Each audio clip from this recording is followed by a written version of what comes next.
All right, so I'm getting a lot of people asking questions about Roth conversions, and they're saying, hey, can I convert to a Roth if I don't have any earned income? Or can I convert to a Roth if I'm a pre-59 and a half?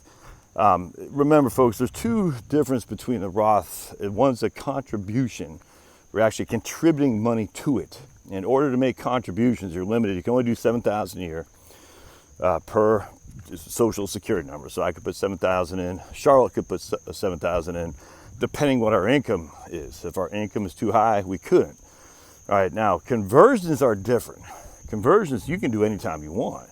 It doesn't matter what kind of income you're making. You could be Bill Gates and want to fund that. Oop, come on, buddy. Hey, Cambridge. Pablo, would you stop? The neighbors are trying to sleep. Pablo. So you could be Bill Gates and say, I want to give tax-free money to Melinda Gates, so I'm going to do all these conversions. All right. Now, you could be 21 years old, you could be 200 years old. It does not matter. A conversion is simply saying, I'm moving X amount of money from my IRA/401k to my Roth IRA. And because of that, it doesn't matter how old you are. There's no exception in terms of 72T. It doesn't matter if you have income. It's just saying I have X amount of dollars in my IRA. I'm going to move that, or a portion of the X amount of dollars. You know, if you got $100,000 in your IRA and you want to convert $500, you can do it. You got $100,000 in your IRA and you want to convert $100,000, you can do it. You can do whatever you want. You can do it year after year. You can do it one fell swoop. You can do whatever you want. It does not matter your income. It does not matter your age. It just does not matter. The drawback, if you call it that, but it's not really a drawback because it's inevitable anyway, is you will pay income tax on the amount you convert as ordinary income. No capital gains, no qualified dividends. It's all as ordinary income.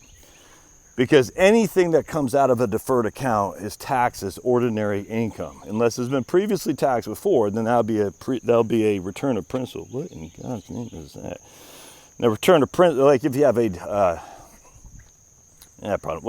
if you have a post-tax contribution to an IRA of $10,000, and your IRA is worth $100,000, and you convert $10,000. 10% of that conversion will be tax-free because of the aggregation rules, if that makes sense. I know that's kind of confusing, but if you convert $10,000, $9,000 will be taxable as ordinary income. The $1,000 won't be taxed at all. The aggregation rules are kind of a hassle, but you just got to know them for sure because the IRS will know that for sure, and they'll say, no, you converted $10,000. You can't convert the post-tax. You have to convert in an aggregation, and a lot of people don't do that. So if they ever get audited, they got a surprise waiting for them. Now, part two of this, you can do those conversions whenever you want. The issue now, I will tell you, if you're over 59 and a half, right, and you do the conversion, the principal in the Roth that you converted to your Roth is still yours for the taking. You do not need to wait 5 years to have access to that principal because you've already paid the tax and you're already above 59 and a half. There's no penalty. There's no tax on the conversion of the principal amount. You have no access on a tax-free basis to the gains. That's it. So I think a lot of people get caught up on the post 59 and a half conversion, like, oh, I have 5 years. No, you don't have 5 years. You only have 5 years to wait for the gains to be tax-free. That's it. Once you're post 59 and a half, there is no more penalty on anything. It's just a question of can you access it without tax? And the answer is yes on the principal. The answer is no on the gains. And the reason you know that is just think about it like this.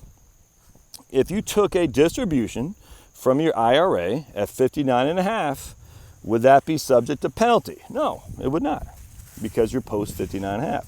If you took a distribution from your IRA, would that be subject to tax? Yes. Why? Because it's deferred. Anything that you take from your IRA is subject to income tax. If you took a distribution from a Roth, would that be subject to income tax? Well, no, as long as you had it open for more than 5 years and you're over 59 and a half. If you took a distribution from your principal on a Roth, would that be subject to tax? No, because principal is not subject to tax or penalty. All right, so the only thing that would be concerned here is if you took a distribution of your gain and it hadn't been there for 5 years, then it would be subject to tax, but it would not be subject to penalty. So I hope that helps. I think a lot of people confuse that. So just remember the difference between conversions and the difference between contributions and the difference between penalties and the difference between tax. All right, we'll ask questions if you have any thoughts on this. We'll see you.